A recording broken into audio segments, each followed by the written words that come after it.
Welcome, everyone. My name is Corinne, and I will be your moderator this evening.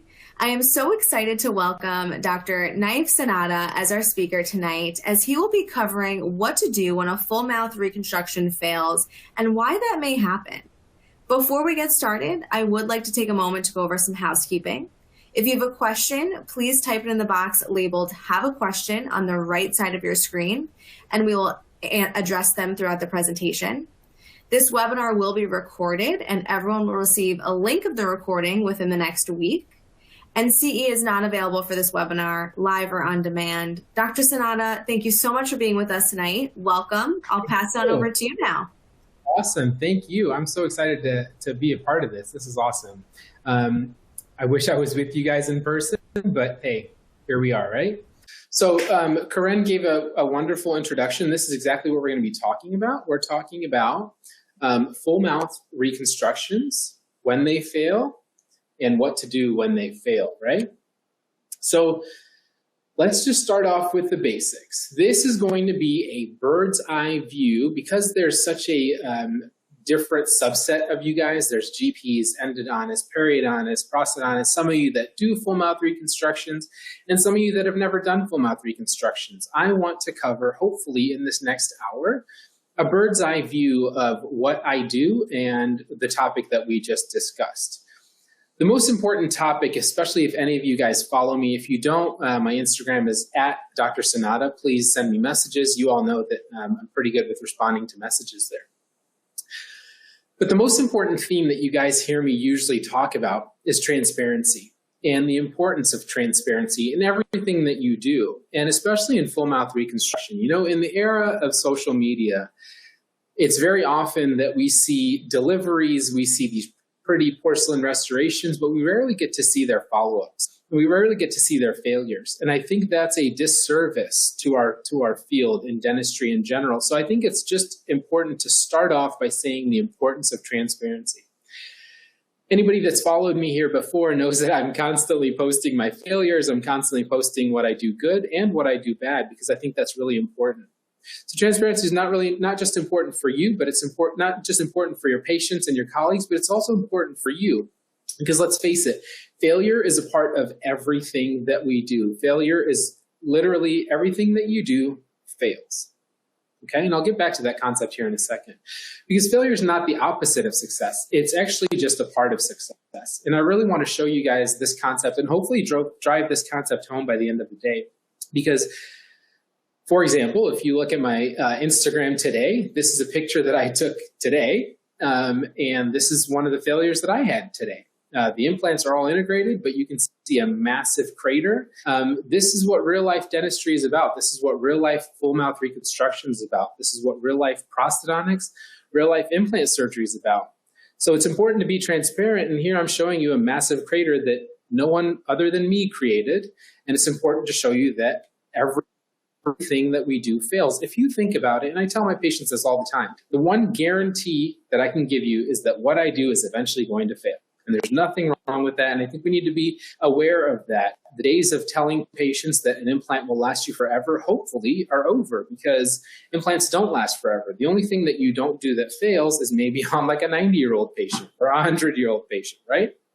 And so I don't want to get up here and tell you that I'm perfect and what I do fails and what I do doesn't fail, because if anybody tells you that they don't have failures, they're one of two things. They're either haven't done it enough or they're lying. Or they're both, right? And so, for example, let me show you a case of my own, for example. This is a case that I posted on Instagram. I was super happy with how this tissue looked. I loved it because it represented the beauty of prosthodontics and periodontics and tissue management, and I was super proud of it. And what you see is not always what you get. And here's case in point 101. This is a case that I was really proud of. I posted and I showed, and come time to restore the case, this is one of my failures. And thankfully, I felt so bad about it that I decided to post it online. And so this is one of my more recent posts. This is that same case that you saw that looked beautiful, but come to torque the implants, and the implants started spinning right out. So I'm not going to sit here and tell you that I don't have failures, because I'm transparent about it. And I hope that we all, as a culture and as a profession can accept our failures and, more importantly, share them so that everyone knows that we're not all perfect. The old saying goes, if you can't manage the complications, because we're all going to have them, we're all going to have failures. But the old saying goes, if you can't manage the complications, then you shouldn't be doing the procedure. To an extent, I do agree with this in the sense that, sure, if you can't manage the basic complications, of course you shouldn't be doing the procedure. But in a sense, all of us are going to have complications that we sometimes can't manage. So it's always going to be up to you and your discretion of what you can and can't handle. So what I think is a little bit more of an important message to do or to say is that sometimes knowing what to do is knowing when to stop. And I think that's a really important message, guys, is to think whenever you're doing it, think as if you're treatment planning or you're treating your family member, hopefully a family member that you like, but hopefully you're treating a family member and you know when it's time to stop. And I always say it's your gut feeling. If you're in the middle of treatment, no matter how complex it is, if it's a single tooth, if it's a full mouth reconstruction, if you get that gut feeling like, maybe I should stop, then really listen to it. And here's a perfect example. I'm going to go over this case here later on. This is a case of a friend of mine who happens to be an oral surgeon. And in his practice, he placed these implants and they had great bone levels at the time he was placing it. But it got to a point where all the implants he was placing were either ailing or failing. And I show this case because it's important to show that this is a case placed by a well-trained, very competent oral maxillofacial surgeon. Not that he was doing anything different, but it got to the point that he decided, now is the time for me to stop. Why did he decide it's time for him to stop? Because the practice that he runs is a bread and butter type of reconstruction practice. When it comes to complications, when it comes to taking your time with revising treatment, that was just not what he was designed to do. So he decided now's the time to send it out. Okay, and there's nothing wrong with that. In fact, I'm really good friends with the surgeon, and we go over cases all the time. I send him stuff, and he sends me stuff. And again, there's nothing wrong with that. Here's what it looked like in the mouth. She came back for, I think it was like a 6-month or 1-year follow-up. And this is how she looked. And what I want to point out here is that this surgeon looked at it and said, wow, this is not above what I can manage, because they can manage the complications. It was more so realizing that this just doesn't fit in my practice right now. It's time to stop. Again, we'll go over this case later on, but these are the dentures that she came in with. The restoring dentist made her some dentures. And obviously, you can see a lot of errors in these dentures if you're a denturist or if you're a prosthodontist or a general dentist that does dentures. You can see there's a few significant errors in these dentures. And so it was time for him to kind of revise it. Is it the chicken or the egg? Did the implants cause the prosthetics to fit poorly? Did the prosthetics cause the implants to fail? We'll never know. But the important thing that I hopefully will be able to drive with you guys tonight is what to do now. Here's a different case. This case is a little bit different in the sense that the provider in this case, I have no communication with, and they didn't know when to stop. What they did was send this patient out and told them, you know what, you have all these failures, there's nothing I can do to help you. And this is where I hope that by the end of tonight, you guys realize you don't want to be. Because the last thing we want to do is send our patients off with intervention that we've caused, an iatrogenic trauma, like I say, iatrogenic trauma that we've caused, and we can't do anything about. Because if you face it, in reality, anything you do, all the complications that you manage are all manageable to an extent. Even if it's no treatment, they're all manageable to an extent. It's our responsibility to send them to providers that know what they're doing. Here we're looking at a bunch of zirconia implants. They're one-piece zirconia implants that were that were placed for full mouth reconstruction.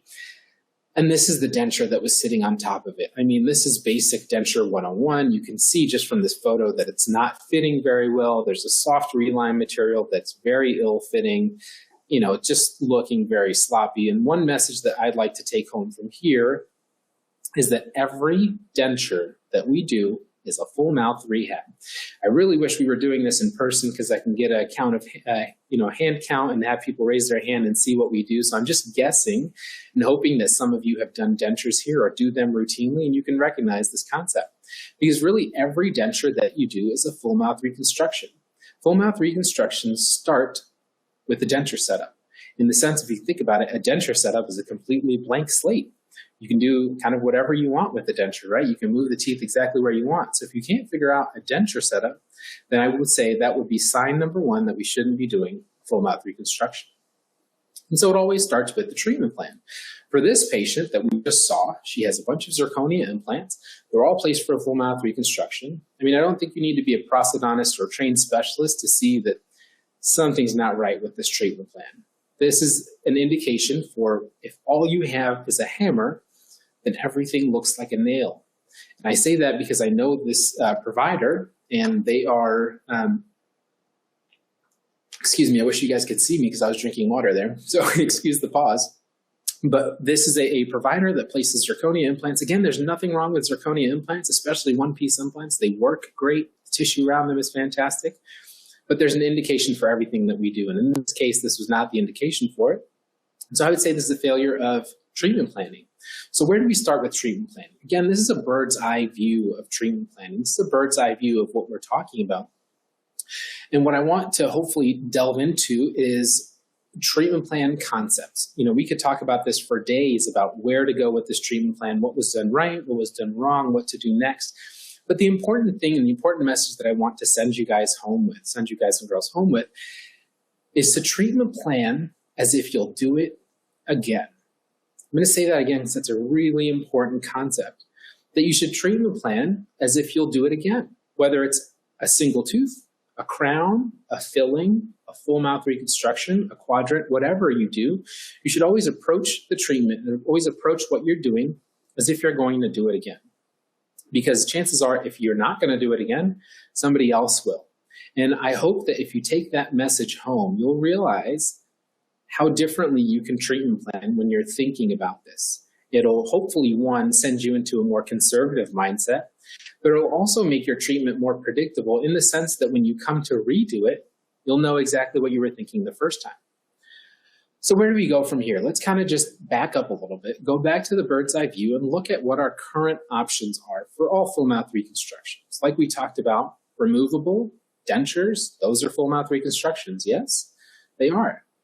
And so Carl Misch in 1989 had this classification that I think is really useful, and lots of you guys will hear me talk about this on social media, which is the FP and the RP classification. Now's a great time to screenshot if you guys are on your computers or on your phones, but this is what I talk about when I talk about FP 1, 2, and 3.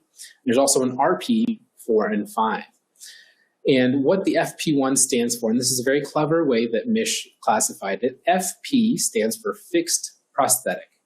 And FP1 is a restoration that basically only involves just the crown. So if you think about a single tooth, a lateral incisor implant, or a single molar implant, that would be an FP1 reconstruction.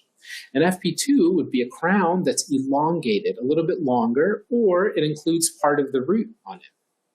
And FP3 is what we're mostly used to seeing when we're seeing implant reconstructions like hybrids or all-on-4 reconstructions. Those are usually F3 in the sense that they have the tooth and the pink involved in them. And then we have RP, which is a removable prosthetic. And there's RP4 and RP5. A removable prosthetic 4 is a removable prosthetic that's supported completely by the implant. So what we're looking at is something like this. This was done by John Park in Uni Dental Studios. And what it is a bar-supported overdenture. It's removable. Patient can take it on and off, but it's removable in the sense that they can clean around it and the implants stay in place, but it's supported mostly by the implant. For these patients, again, these are not classifications by Misch. These are my own personal recommendations. In my practice, what we do for RP4 is I reserve this type of treatment typically for cancer patients, for obturators, for cleft palate patients, mainly for two reasons. Because they're hygienic, the patient can remove them, they can clean around them and put the denture back on, and also for surveillance. So for a cancer patient, it's important to have what's called surveillance in the sense that when they go back to evaluate cancer recurrences, they have to take CTs. Very often our zirconia reconstructions can have a lot of scatter, and that scatter can interfere with their cancer surveillance. It can interfere with their ability to review and to look at different areas for possible regrowth of tumors. And so this is a great indication for acrylic or for removable prosthetics. And the RP5 is an overdenture that's supported by soft tissue and implants. This is probably what most of us has seen before, which is like a locator overdenture. It's implant retained and tissue supported. It's supported by the tissue, but the implants help keep it in. And this is what most of us have seen, so I don't want to cover this too much, but essentially, here's our RP5 indications. And again, these are not MISH indications, these are my own indications. Really, the most time that I'll treatment plan for RP5 or for a locator overdentures is when they can't afford or financials don't allow for fixed treatment, or they have a history of denture use. All of us have seen this in our practice. Somebody's had their dentures for 20 years and they just don't want anything fixed. They would just rather have something with dentures. Well, implants are still indicated and they would allow the dentures to stay in better, but maybe they don't want something fixed, or somebody with dexterity issues, or finally, somebody that's contraindicated for implant therapy. If we're looking at, for example, a radiation patient or a patient with bisphosphonate therapy who can't get implants. Okay, so now that we've covered the removable prosthetics, let's focus more, and this is what I'll be focusing on tonight, let's focus more on the fixed prosthetics, or the FP1. And these are the types of full mouth reconstructions that I'll typically be talking about and that I operate in. So the FP1 reconstruction is, like I said, the tooth only, and an FP2 is where you have an elongated tooth or a root form involved in the tooth, and an FP3 is what you'd see on the bottom right here, which is typically your hybrid reconstruction. So now that we've covered kind of the basics, let's look a little bit closer into it. Ideally, again, I wish I had more time with you guys and girls, but ideally, the FP1 reconstruction, when possible, I would say is the most ideal restoration. And why do I say it's the most ideal restoration?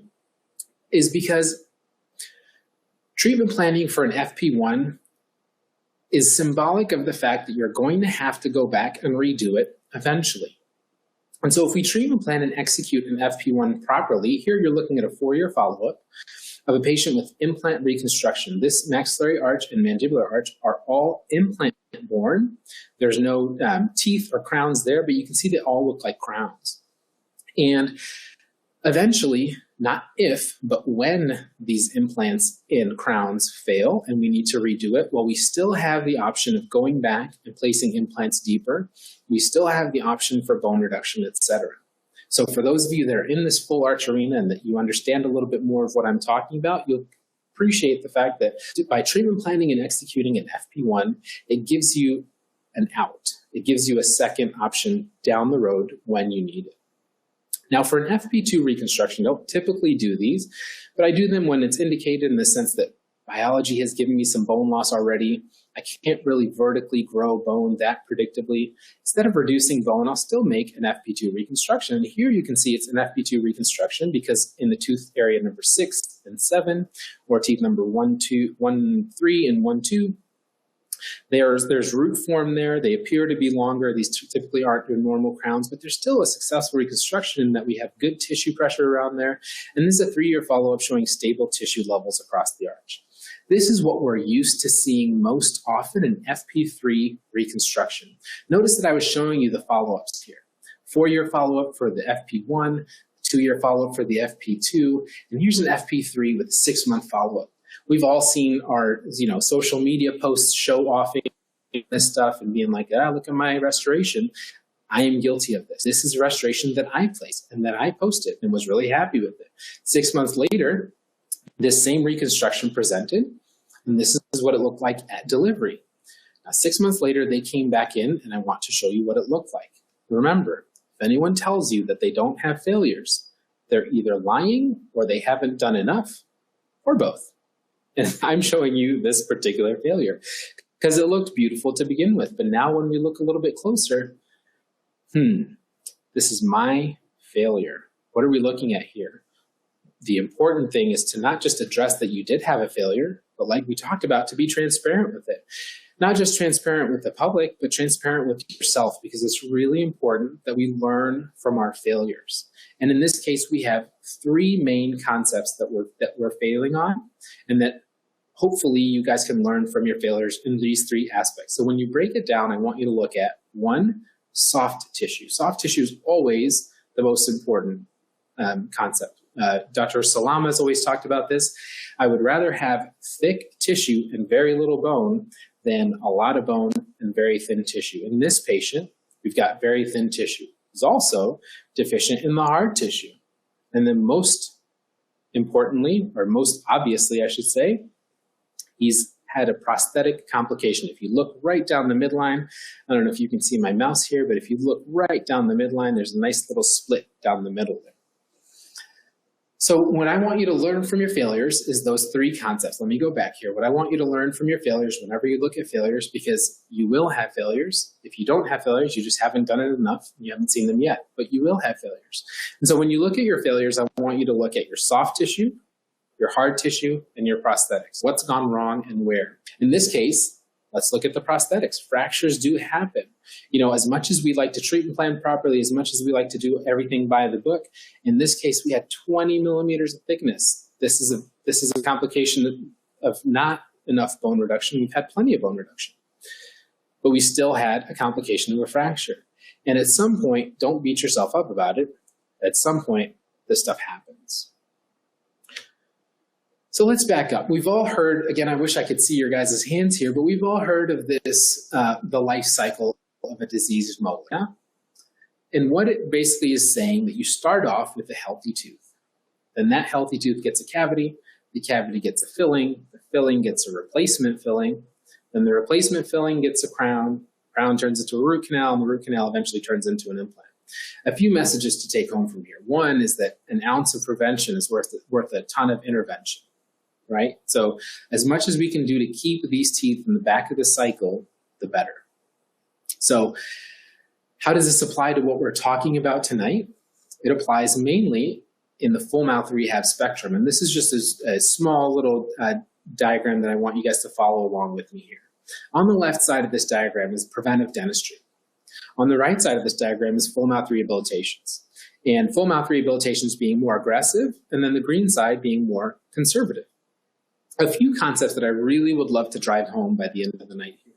One is that any intervention that we do drives you to the right, whether it's a full mouth reconstruction, whether it's a single tooth filling or a crown, whatever it may be, any intervention drives you to the right. The second point that's really important is that once you go forward, you can never go back. And that's why I always talk about with our treatment planning that it's really important for you to think about your treatment plan, not in the sense of what you're just going to do now, but what you're going to do the next time when you come back to do it again. Rarely do we do full mouth reconstructions without previous intervention. Most of the full mouth reconstructions that I'll do, unless they're congenital defects, are full mouth reconstructions that have had some sort of previous intervention. But there's two situations where we do have full mouth reconstructions without previous interventions. And this is where I highlight cancer. Cancer is a vicious disease, and radiation in particular and chemotherapy can have a significant toll on people's teeth. And so people will go very often from not having any intervention to needing a full mouth reconstruction. So just to give you guys a little bit of background, I do practice a lot in the cancer arena. I do full mouth reconstructions and prosthodontics for maxillofacial and oral oncology patients. And here's a perfect example of that. This is my buddy, David. David came in after having squamous cell carcinoma of the tonsil. He had radiation therapy, didn't have any surgical reconstruction, had radiation therapy and no chemotherapy. His teeth before cancer treatment were completely virgin. Aside from these little fillings here and there, you can see the amalgam that's floating on the bottom right. You can see the class 5 composites on the lower left. But essentially, other than that, his teeth were fine. They weren't worn down. There really wasn't anything going on. And what I like to say is that throughout our life, we live in a balance or in an equilibrium. Typically, not many people get cavities in adulthood. They'll typically get cavities early on, and then what we're doing in adulthood is replacing fillings. And so we live our life through this equilibrium where the good bacteria are fighting the bad bacteria. But then when something like cancer comes along, it comes in and shakes that equilibrium up. And what it does is it turns everything upside down, and now the bad bacteria can thrive, teeth can start to change in their decomposition and their color and shape, and now we get to go in from something like this. So let's look at this in terms of the concepts that we just talked about. let's treatment plan this. This is a young guy. I want to say he was in his 50s, early 50s when he came along. There's a very good chance that we'll have to redo this full mouth reconstruction if we go back and do it. So most people would say, these teeth are bad, let's get rid of them and place implants. But if we think in terms of the concepts that we just talked about of treatment planning it as if we're going to do it again, because chances are I'm going to do it again, I want to give myself one more out before I go into the implant. And so what I did here was still a full mouth reconstruction because he needs his vertical dimension restored. These chipping teeth, I like to say, are like hangnails. They'll never fix themselves. They'll never repair themselves unless they're fixed completely. So what we did here was a full mouth reconstruction on teeth. If you look at the maxillary teeth, let's go back one and then go back to the preps on the maxillary teeth. You can see that the incisal edges weren't prepped. They were maintained as if they were. I tried to keep as much as I could, but really needed some thick zirconia work here. He really could benefit from some implants on the lower right and the lower left, but with this history of radiation, I decided not to do implants in lieu of a full mouth reconstruction on teeth. And what we're able to do is take him from here into a zirconia rehabilitation there.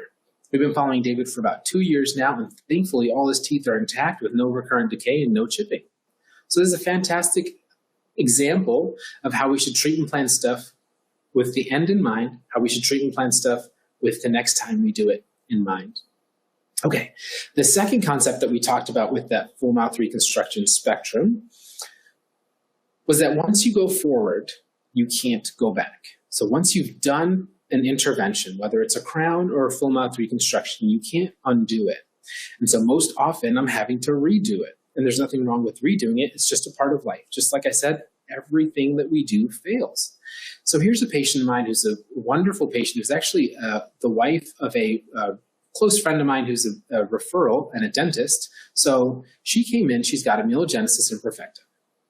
She came in with her maxillary arch already done. I think she was in her late 40s or mid 40s when we first did this. She had this reconstruction done about 20 years ago, which I think is a fantastic service. If we can do anything and make it last for 20 years, I'd say that's a success. And so what she's had done here is her maxillary teeth were reconstructed. Her mandibular teeth weren't. So if you look closely, her mandibular teeth are still presenting with signs of amelogenesis imperfecta. She's got a reverse articulation or a crossbite on both arches. She really couldn't chew, and she's a foodie, so she really couldn't chew very well. And her chief complaint is that she needs this redone. And her dentist husband obviously agreed that she needed this redone. So what we're able to do is instead of go to implants like most people would do these days, we just redid her restorations. So this is where she ended up. This is what she's got, zirconia rehabilitation on single teeth. And I want to go through this reconstruction in a little bit more detail here with you guys in a second. But what I want to do is kind of step back and look at, okay, well, we've looked at this spectrum. I've got a patient that I've either done intervention on or needs intervention on, and things are going south. What now? We all need to be able to, one, step back, right? And there's nothing wrong with stepping back and checking our egos at the door and asking ourselves, one, can I manage it? Two, is it time to stop? And we looked at two examples earlier of when providers were able to just stop and say, this is not for me, or stop and say, I can proceed from here. And so when you ask yourself these important questions, you have two answers. Obviously, yes, if you can manage it, then just go ahead, continue with treatment planning 101 and all the concepts that we've talked about. Again, there's so much more that we can go into here, but I want to talk about the surface level. If you get to the point where you say, nope, I cannot manage it and it's time to stop, maybe this is time to refer a case, okay? So this is what our patient came in looking like with her full mouth reconstruction or with her maxillary reconstruction that was already done. But you can see there's wear on the mandibular teeth and her maxillary crowns are all have recurrent decay on them and all need to be replaced. On the radiographs, you can see there's slight recurrent decay around most of them, but nothing gross that we weren't able to replace. So we were able to keep all her teeth and move to a full mouth reconstruction. And since we're talking bird's eye view, I really want you guys to be able to take home a few pearls here. So if you follow me on Instagram, you'll notice a few of these pearls. And what I want to show you next is the mandibular part of the reconstruction. The maxillary. Interrupt for a second for a question. Sorry about that. We had someone ask, did you do individual crowns or splinted crowns in this case? On the case right before it, I did individual. We're talking about David's case here. Let me show you here. On David's case here, can you see my mouse, Corinne? I cannot, no. Okay, that's okay. So on this case, I think that's what you're asking about. On this case, what we did was individual crowns. And then on the lower left quadrant and the lower right quadrant, in lieu of implants, I did a 3-unit bridge on either side. So they've got a 3-unit bridge from tooth number 18 to tooth number 20. On the lower right, they've got a 3-unit bridge from tooth number 31 to tooth number 28. Thank you. So hope that answered your question. So that's a great question. We could have done implants. Again, the idea here was to try to be as conservative as possible. And sometimes it's okay to be conservative. Sometimes it's okay to be aggressive. But in this case, I really wanted to just keep myself one more out for when I have to redo it, because radiation can be a nasty player here. So I'm going to go back and zoom in, or go back to where we were. But thank you for that question. Okay, so we're back to this amelogenesis imperfecta reconstruction. Okay, the mandibular arch. I hopefully, I want to talk about these bird's eye view concepts and these generalized concepts, but hopefully for anybody doing fixed prosthodontics, I can give you some pearls to take home. So if you're on social media, you'll see that I will often do what's called a prep check stent. And here you're looking at a prep check stent. Most labs can make this for you, or you can make it in-house. And what it is, it's essentially a suck-down restoration, or suck-down matrix, a vacuform matrix that has holes in it. You can see there's 3 holes on every tooth. There's a hole at the incisal, there's a hole at the incisal cervical, and then there's a hole at the middle third of the tooth. And what that hole is allowing me to do is place my perio probe through the hole and check my reduction. And it checks my reduction so that our ceramist can have enough room. So a simple way to do this is have your wax up or your virtual wax up, whether it's analog or digital, it doesn't really matter. But you have your proposal or your wax up, hopefully before you do any of these reconstructions, you've had a wax up beforehand. So what you do is you take your wax up, you duplicate it, turn it into stone, or you print the model of the wax up and you do a suck down on that model. And what I'm able to do then, since the tissue is the same on both models, I'm able to just slip that right back on and check that I have enough reduction on all 3 planes, and you can have one on the lingual if you'd like as well. You can put as many as you'd like. I've just found that these 3 are usually the easiest ones to do. But you can place your perio probe right through there and check that you've had enough reduction. And then what you're able to do once you've had enough reduction is go back and refine your preps and clean it up. Okay, hopefully that's a pearl that you guys can take home. So it's a prep check stent. If anybody has any questions, please reach out to me afterwards. I'm happy to talk to you about that. And then what we do next, after we have a prep, is we take a bite record or maxillomandibular registration of the maxillary and the mandibular arches. What do we do if we don't have a registration of both arches? What we're able to do is get a bite registration. So what I'll do is, let me back up a little bit. If you imagine I've got preps on both arches, how do we get a bite registration between those 2 arches? What I'll do is I'll segment my prosthetics, I'll segment the provisionals into anterior segments and posterior segments. In this case, I'll place my anterior segments and get a bite record in between the posterior preps. Then I'll remove the anterior segments and get a bite in between those. So here you can see that the posterior bites were captured and that the anterior provisionals were removed. And now you can simply get a bite record in between those preps. So hopefully that's another pearl you guys can take home. You can do this for full mouth or even quadrant dentistry, just a clever little way to capture your bite record. And then the third, hopefully, little pearl you guys can take home is retraction. Whether you're using digital or analog, whether you're using digital scanning or PBS impressions or whatever impression material you like, retraction is really important. If you can't see the margins, then your scanner can't see the margins. So I'll say that again. If you can't see the margins, then your scanner can't see the margins. And so retraction is really important, whether you like to use cord, laser, electrosurgery, or retraction paste. Henry Schein sells this retraction paste, 3M retraction paste that you basically place into the sulcus, kind of like Expisil, which they also sell as well. Kind of like Expisil that goes into the sulcus and then expands slowly and gives you just enough retraction for the scanner to be able to see it.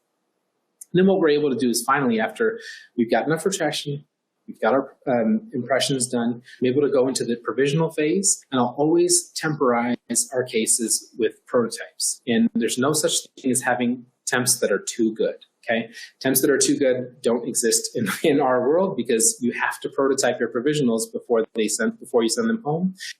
Because the last thing you want to do, especially on a dentist's wife, is send them home with provisionals that are different from their finals, have them go home to their finals and not be happy with them. So what we'll go from here is from the provisional phase into the bisque phase, which is basically the porcelain just without the final little coat, and then into her final porcelain phase. There's a lot of phases I've obviously skipped here, but I just want you guys to get the bird's eye view with me. So these are cases that are sort of redos or full mouth reconstructions that are sort of bigger reconstructions, right? Full mouth rehabs. This stuff can happen not just with full mouth rehabs, but can happen in quadrant dentistry as well. For example, let's look at my buddy here. He's got Apert Syndrome. Apert Syndrome involves a bunch of different features, but one of them dentally is malformed dental arches. And in his case, he's had 2 orthognathic surgeries, multiple years of orthodontics, and then he finally showed up to a dentist's office where you can see from this panoramic view that the maxillary anterior teeth, if you ignore the restorations, if you just look at the preps underneath them, you can see that they're all intruded, and that they're all have not erupted into the arch. And so they've done veneers on this case. If you look at the next view, they've done veneers on this case after years of orthognathic, after years of orthodontic therapy. If you look at number 8, you see a bunch of resorption around that root. And this is a prime example of somebody that was not able to stop and fit everybody into their treatment plan. Do you think this provider was thinking of how they're going to treat this next? I would say they weren't. So if you look at this case in particular, what do we do to start? First of all, you have to ask yourself, can I manage it? 2, if you can't manage it, you either send it out or you find somebody that can. And so in this case, I'm going to kind of fast forward here. This isn't a full mouth case. This is just an anterior case, but we basically went back to start with the end in mind. I treat every full mouth reconstruction or every patient that comes in as if they've never had reconstruction before. So we're able to take them from there to there. This is the 2-year follow-up. Basically, we start with the end in mind. You start with what the teeth are supposed to look like, and then move forward. Here's a similar example. As my buddy Matt. Matt was sent over from a local periodontist who didn't do the treatment, but this patient presented to his office with this reconstruction in his mouth. Every tooth on the mandibular has got periapical infection and recurrent decay. Every maxillary tooth has got a restoration on it, and every one of them has got recurrent decay and periapical infection. And the patient was looking for new front teeth. He's had these front teeth in his mouth for, I believe it was 5 years. Looking from the bird's eye view, this actually doesn't look too bad. But once you go under the hood, like I like to say, or once you lift the lip up, this patient had these crowns on the anterior teeth. Really, there's 2 things that are fascinating about this. One, that there was a lab tech that put this in a box and was like, yep, that's the one. I'm going to send this out. And then 2, that there was a dentist on the other side of that was like, yep, that's the one. I'm going to glue it in. And so this patient went from here, obviously, to the second concept that we talked about in full mouth reconstruction is that once you go forward, you can never go back. And so we had to go, obviously, move forward because the only way to salvage this case was to move forward and to move him into an implant reconstruction. And so here's a 3-year follow-up on Matt. He's doing fantastic. Okay, and just because you can't see the length of the teeth or that it's the long teeth are underneath the hood doesn't excuse you from having to do it properly. All right. And here I want to close out. And Corinne, please let me know if you have any questions. Now's a great time. We do have a few, if you want me to ask them now. Yeah, that's great. Perfect. So we have a question from Matthew who asks, how do you determine the VDO? Okay. So let's go back and revisit this question, but I'll give you something to look up maybe while we're talking here. There's a bunch of different ways to determine the VDO. But the one classic article that prosthodontists typically will refer to is an article by Terrell. And Terrell determines the 10 different ways to determine the vertical dimension. And it depends, obviously, if they've got teeth, if they've got edentulous records. There's different ways to determine them. One way, for example, is by looking at pre-extraction records. If you have a denture patient, like on this patient, for example, she's wearing dentures. If you have their pre-extraction records, that's one fantastic way to tell what their vertical was. You just cross-reference the pre-extraction records with what they have now. That's one way. Two is you can check the closest speaking space. You can check, I usually will I'll have the patient say Emma, Emma, and when their lip stops, when their lip is just at rest, that's their vertical dimension at rest. And then I minus 3 millimeters from there to get their vertical dimension of occlusion. So, just because we have limited time, I'd love to answer this question for you, but just because we have limited time, I would say look up the article by Turrell. That's Turrell, and he determines the 10 ways to determine vertical dimension of occlusion. Thank you. And then the last question asked, did you make the prep check stent on a model? Sorry, hold on, we got another question come in. On a model of the diagnostic wax up. So did you make the prep check stent on a model of the diagnostic wax up? Yes, that's a great question. That's exactly what we do. Yes. So you have your diagnostic wax up. Let's do two ways. Let's say you're going analog. You have a wax up on a stone model. Obviously, if you did a suck down on that, that would melt all the wax. So what you would do is take your stone model with the wax up on it, you would duplicate that in stone. And then once it's duplicated in stone, then you do the suck down on that. If you have a digital workflow, then you would just take your wax up and you would print the model that's a wax up model. If you've operated in the digital world, you know what I'm talking about. But you can make a model that's got a digital wax up on it and then do the suck down on that. But either way, yes, you'd have to do a suck down on your wax up model or a model that's a duplicate of your wax up. Yeah. Those are great questions. Yes. Awesome. All right. We have a few more, but we can hold these till the end. Sure. So if you want to continue, that works. Perfect. No, thank you for entertaining those questions. Okay. So we looked at revising full mouth reconstructions. We looked at just doing full mouth reconstructions in general from people that have never had full mouth reconstruction. We've looked at revising full mouth reconstructions that were done years ago. We've looked at revising anterior teeth, how that could go wrong. And we've looked at just revising quadrant dentistry, how that can go wrong. And let's go back to that first case that we talked about where a friend of mine that's an oral surgeon sent our case over and was able to say, now's the time to stop. There's Sandra. Wonderful, wonderful, wonderful lady. She was also sort of fed up with dentistry and ready to kind of move on and wanted a fixed solution. People don't usually present to your office wanting implants. They want teeth. And so what you have to deliver on is delivering teeth. The implants are just the foundation of the house. You have to deliver the house itself. Here's what you look like intraorally. You can see a bunch of thin tissue on the maxilla, especially in number 7 and 10 or the lateral incisors. You can see the show through of those implants. On the mandible, most implants are exposed, except for one implant that's got good tissue around it, but the rest of them are all exposed.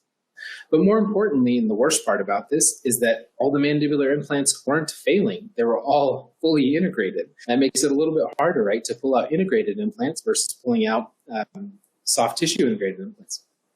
And so in this case, like we did before, you ask yourself, can I manage it? If you can't, then send it out. Then you ask yourself, is it time to stop? And that's really when you look at yourself with your gut feeling, can I manage it? Do I need to stop?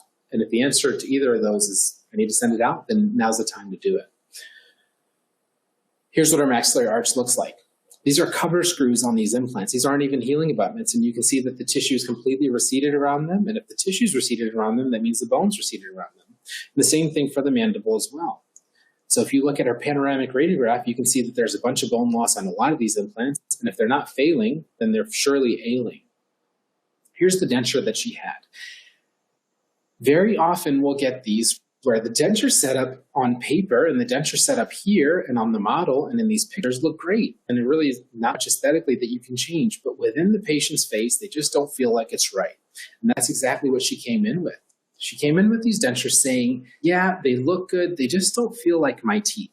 And you can see here that she's really not smiling. And one hopefully take home that you guys can take home with when you look at your patient's photos, I want you to really look at their eyes. This is not really a full smile. This is sort of just like a smile on command. This is a smile that you give yourself in the dressing room when you're looking in the dressing room and changing. This is the kind of smile that you like. This isn't a pure smile. So what we're able to do is she's got poor dentures. Before we even start, we talked about starting with the end in mind. Why would I start removing implants, placing new implants, start all this wax, start all this surgery without having an end in mind? So what I want to do before I even start, and I wish I had more time with you guys, but what I'd like to do on these cases before I even start is to start with the end in mind. And yes, these teeth look okay. They just don't look like they're her teeth. And so what we did was start with teeth first and then plan from there. So here's what we did. Basically, I made her a new denture, and the new denture didn't have to fit great. Just had to be kind of like the right tooth position and the right tooth shape. What I was able to do is take her from there to there. You can see there's no pink on this denture. This is completely just a denture that was printed, actually milled in-house. And it was just a trial to see if I can get her happy. If you look at the two pictures, now she's actually smiling with her eyes, right? You can see that a bunch of the other smiling muscles are recruited, zygomaticus major is recruited, and she's finally actually smiling. And as soon as I put these in, even though they didn't fit and they were flopping around, she looked in the mirror and said, there it is. Now I feel like I have my teeth. So how did I get from there to there? All I did was take her original scan, take her original dentures, and scan them into the software. You can scan them with your Trios. You can scan them with your intraoral scanner, whatever scanner you use. You can scan them with your lab scanner. Scan them however you like, but just get a digital version of them. Or duplicate them with however analog way you want to go. But the important thing is to get a record of those dentures. So what I did was got a record of those dentures and then wrote a lab script. And even though we have an in-house lab, I'll still write a lab script because lab communication is critical. And so what I did was write a lab script saying, these are the teeth shapes I need to use. Here's the incisal edge that I need to use. Move them here, tilt the canine here, do this and that. And I think this is a really important message that I want to drive home with you guys that we don't talk about enough as an industry. Very often we'll send dentures out to the lab and we won't ask them what teeth to use. We'll leave it up to the lab. Well, at the end of the day, the tooth is a prescription. Just like you prescribe antibiotics, just like you prescribe anything else, teeth should be a prescription as well. So you really should never leave it up to your lab to just pick a tooth. You should give them as much guideline, even if you want to give them creative freedom, at least give them as much guideline as possible, because at the end of the day, I'm sure that happened with the case before this, who's to blame? And if you're the one writing the prescription on the teeth, ownership and transparency is key. Right? So let's fast forward. All I did was take these dentures, made her a new set of dentures with teeth that I think would look better in her face.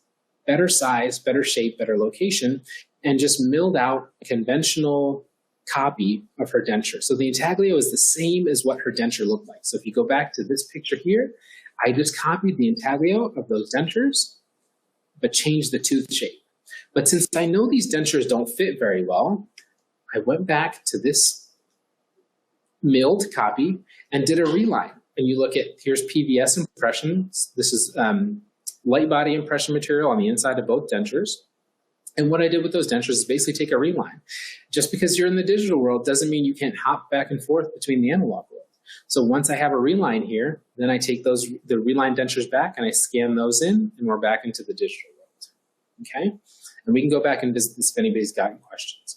Well, let's fast forward here. Once I have the tooth position, only then can I start to plan my implants from there. So I had my tooth position. Now I can start my surgery, and this is what the implants look like once they're uncovered. They were integrated. There was tissue covering them, but opening up the hood, you can see that there's a bunch of bone loss before we even started. So what that meant for me was that we had to remove implants. This is what her tissue looked like to start before I did any intervention.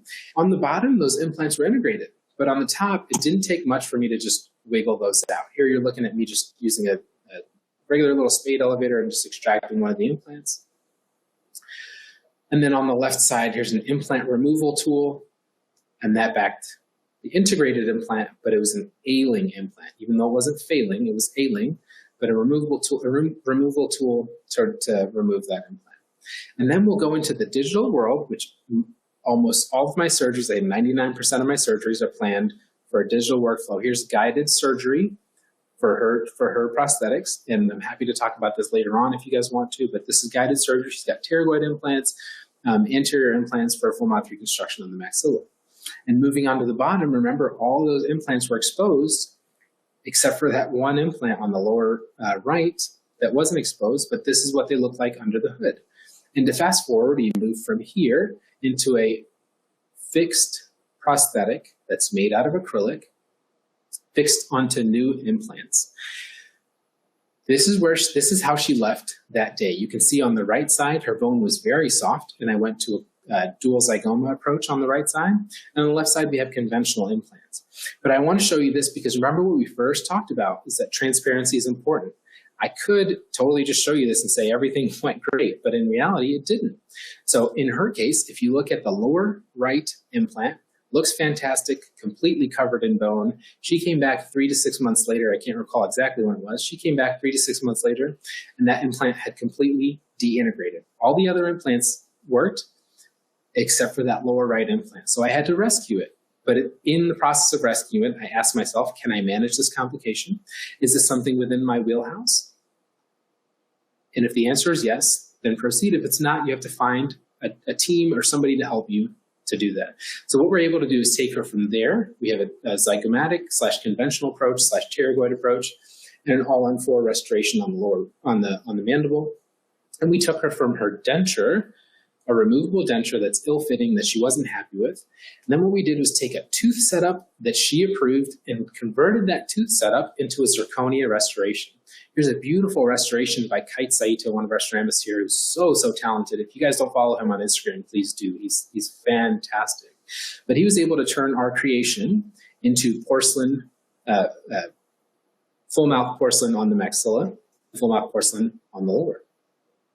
And if you look at her smile, it just blends in beautifully with her face. And here's where we started. This is not a smile. Remember, look at their eyes. This is not a smile. Yes, we've got collapsed lip support. Yes, we've got a collapsed vertical. But most importantly, she's not smiling. And basically what we're able to do is take her from a denture to a fixed full mouth reconstruction on porcelain. And now she's finally smiling. This isn't even her widest smile. This is just like a regularly animated smile. So what's our take-home messages here, guys? The first and most important one is to be transparent, okay? What I mean by be transparent is not just be transparent on social media as your responsibility as a doctor, but also be transparent with yourself. If you're doing stuff that's failing, if you're doing stuff that isn't working, find help or find somebody that can help you or send it elsewhere. There's nothing wrong with being transparent. We all really have to check our egos at the door. The second take home is that we should treat a plan as if we'll do it again. And that applies to whether it's a full mouth reconstruction or an MOD filling. Always consider how you're going to do this again, because chances are if you're not going to do it again, somebody else will. So if you're preserving a marginal ridge on an endodontic treated tooth instead of taking her to a crown, then that's one way you could do it. If you're saving teeth on your full mouth reconstruction, appropriately saving teeth in your full mouth reconstruction instead of going to implant, that's one way to do it. But I always want you to think like your treatment planning as if you'll do it again. And then finally, the last thing that hopefully we can all be a little bit more introspective on is that sometimes knowing what to do is just knowing when to stop. Sometimes we have to just know what's in our wheelhouse and knowing when it's appropriate to stop. Thank you so much, guys, for having me. It's been so fun. I look forward to the day that we can all do this in person someday. And Corinne, please, now's a great time if you have any questions. Absolutely, and we sure do. So we have a question from Crystal who asks, do you graft the socket of the failed implant? That was Crystal's question. Another one came in after that about the quad zygoma failures, which I'll ask in a second. I think a better question is, do you have to graft the socket of a failed implant? You only have to graft the socket if you need that potential site down the future. If you're not using that potential site down in the future, then sure, you don't need to graft it. What do? I will graft it because of exactly what we talked about with treatment planning as if we're doing it again. What if down the road I'm going to need that site So why not build it up? So for me, the answer is a blanket yes. I'll always graft it, but I don't think it's responsible for me to say you should graft every site, because lots of people believe that you shouldn't. But yes, I will most often graft sites that I've removed. All right, thank you. And then Robert asks, how do you manage quad zygoma failures? Mm-hmm. That's a great question. So the answer to that is sort of multifaceted. One, I try not to go to quad zygomas until I absolutely have to, because quad zygomas are the end of the road. There's really not much you can do afterwards. There is, but they do happen. But one, I try just to not go to that arena unless I have to. But when quad zygomas fail, and they have failed, we can do one of two things. Essentially, we can look for more real estate in a different part of the zygomatic body. That's probably a lecture for another time, but there's looking for new real estate in the zygomatic body with a different entry point and a different approach, whether that's in the tissue or the hard tissue or the soft tissue. Or there's other alternatives like the subperiosteal implant, which we've done before, which is basically an implant that anchors into and screws into the maxilla or whatever's remaining of it. Just like our fixation hardware we use for trauma, we can use subperiosteal implants for maxillary reconstruction. So that's really, our hands are tied usually in that arena, but that's usually what we'll do. All right, awesome. And then Matthew asks, when doing an FMR via implants or natural teeth, how do you determine which occlusion scheme you will use? That's a great question. Let me pull up the actual article for you.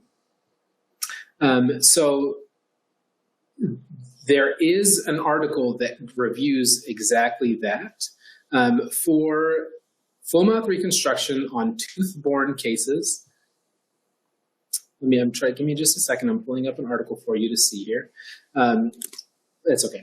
So for full mouth reconstruction on teeth, most often I'll pick canine guidance. And the reason I pick canine guidance is two reasons. One, the canine is typically the longest tooth and the most capable of supporting excursive movements. Two, by keeping anterior guidance or canine guidance, you're turning off the muscles in the back as much as possible. For example, if you try to clench on your back teeth with your front teeth just touching, it's much harder to do than clenching on your back teeth with your back teeth touching. And so for full mouth reconstructions on teeth, typically we'll go anterior guidance or canine guidance. For implant reconstructions, it really depends on what you have, what you're restoring it with. So if you're restoring it with porcelain opposing porcelain, porcelain opposing teeth, acrylic opposing porcelain, etc. An article, if you send me a message on social media, I can send you the article, but it is Prosthetic Management of Full Mouth Reconstruction. It's in the journal Review, Dentistry Review, and I want to say it's a 2017 article. And what they did was break it down exactly like that. Say if you have porcelain over porcelain, you go shallow anterior guidance, you go into group function, et cetera, et cetera. They break it down very nicely there. Awesome. And then another question that just keeps coming up in different ways, but it's how do you talk to the patients and present the treatments in terms of longevity? What do you say when they ask how long will it last? And do you have a discussion with them to tell them that it might potentially have to be redone in the future? I don't tell them that it might be. I just tell them I'm going to be here when we need to redo it. I hope that it lasts as long as possible. That's a really tricky situation because just from like a human perspective, you don't want to give somebody a treatment and say, this is going to fail and kind of scare them out of it because they're already scared enough that they're coming in to get treatment. But it's also important to just not pretend and oversell them that this is not going to fail. I think we all need to take a page out of our orthopedic colleagues book. And anybody who's had a family member that's had a knee replacement, they all know that they're going to need revision surgery. And so I'll always talk about revision surgery. I'll never need to redo it. These are all considered revisions. And just like in our orthopedic literature, people with knee replacements have to have revision surgery, whether that means replacing the knee or doing it over or whatever it is. Revision surgery is just part of getting it done. And so I will have that conversation with them. I won't scare them and say, this is going to need to be redone. I'm going to do this again. But if that ever does come up, we talk about revision surgery, and that chances are you're going to have to come back to me to do it because most people don't do this, et cetera, et cetera. But yeah, being transparent is really important. And it's really about the rhetoric that you're using. For example, calling it revision surgery versus saying, I'm going to have to redo this, because nobody wants to redo it. But if they know that it needs to be redone eventually or revised eventually, then it's a little bit of a different approach. I hope that makes sense. Yes, it does. So we have a few more questions, but I do want to be respectful of your time and everyone on the webinar. You're good? Yeah, I'm here. If anybody has to go, I won't be offended. All right, perfect. So Robert asks, in treating congenital dentinal disorders, have you noticed increased adhesive failures, or do you implement any changes in bonding protocol?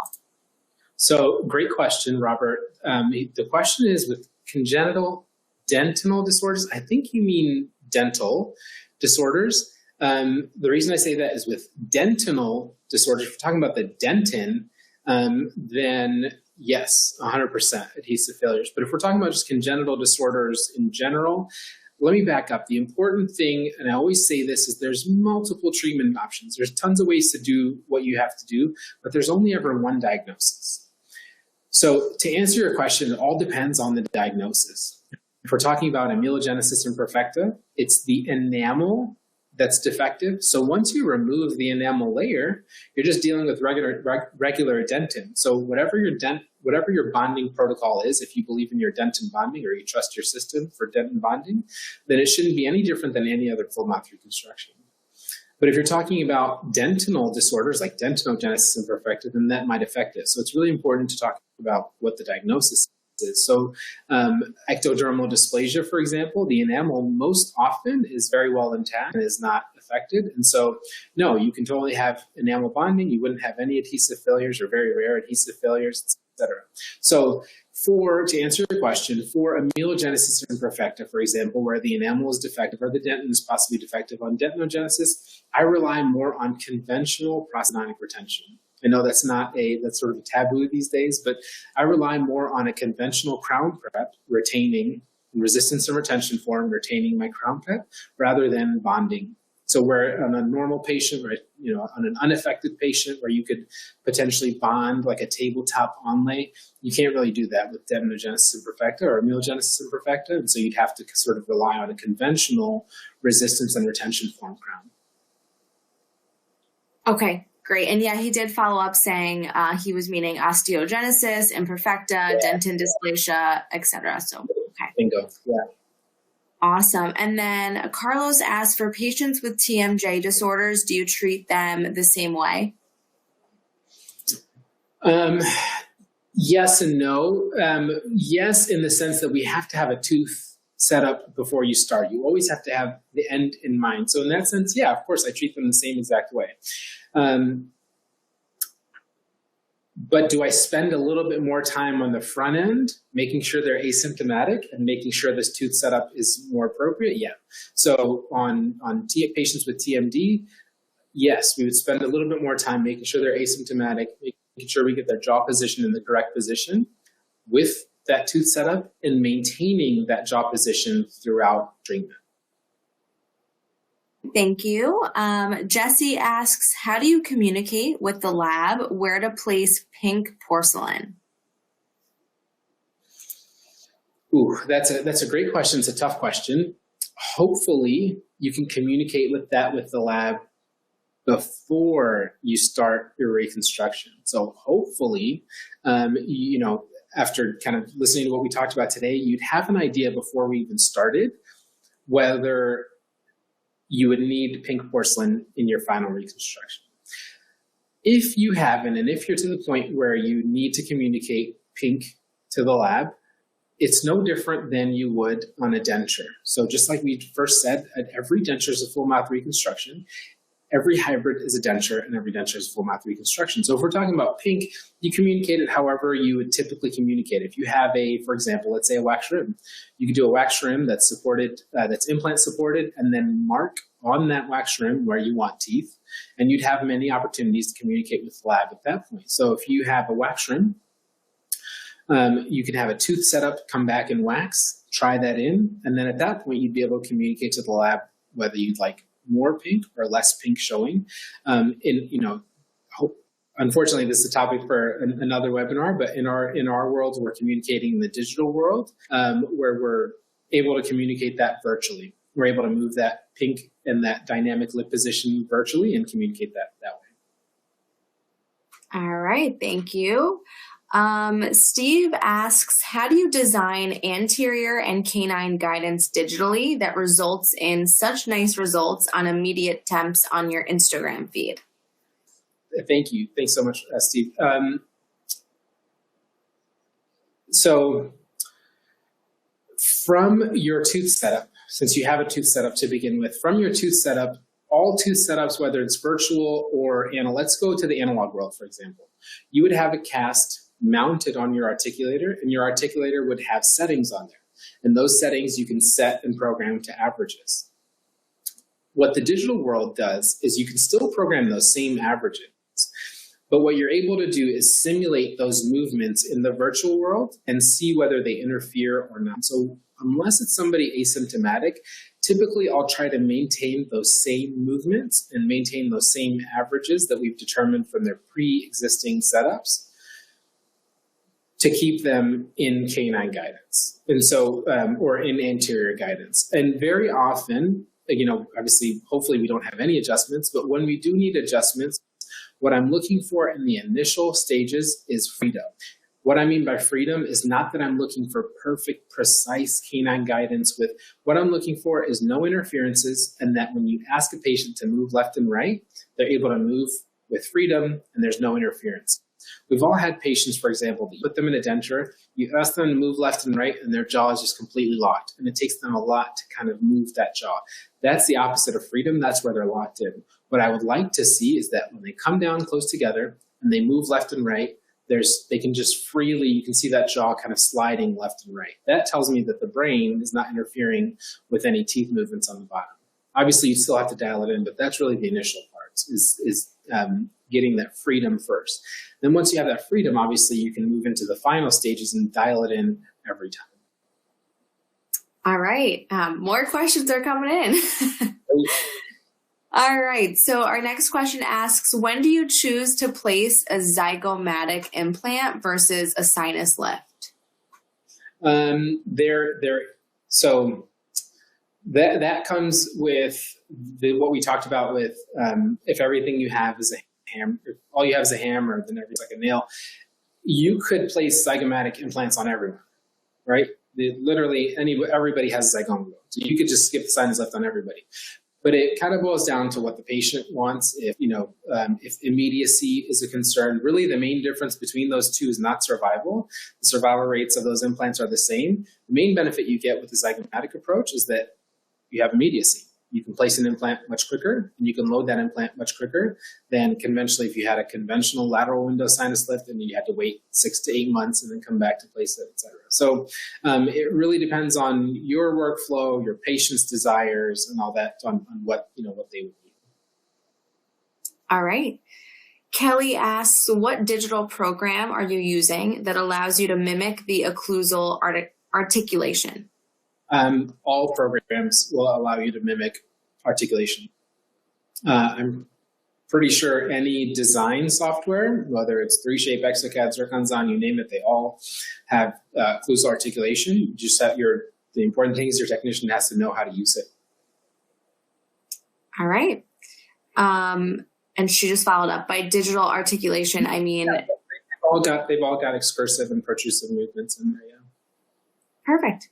All right. Do you ever see complications when burying vital roots in an effort to retain the bone?